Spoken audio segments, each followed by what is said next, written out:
In this video, I want to show you the difference between the subtraction key and the negative symbol key on a TI-84 Plus. So let's look at this problem. Suppose we want to evaluate the expression -3 minus 5. We need to input this on the calculator, but we can very clearly see that there are two keys that seem to have what we want. So in order to enter this, if we are looking at making a number value into a negative, we want to use this key here at the bottom. This key is used to represent subtraction. So if I'm wanting subtraction, I would press that key there.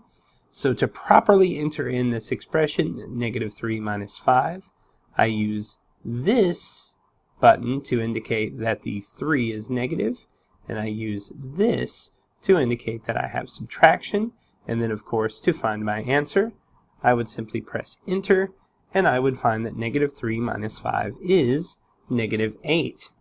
Now if I go the other way on this, if I try to use that subtraction sign as a negative symbol, notice that when I press it, it is automatically going to fill in whatever my last answer is, because in a subtraction problem we're expecting some number minus some other one.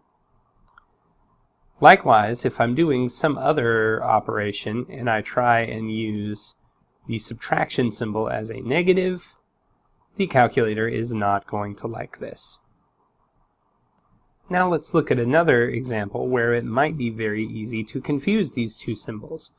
I want to evaluate 7 minus -2.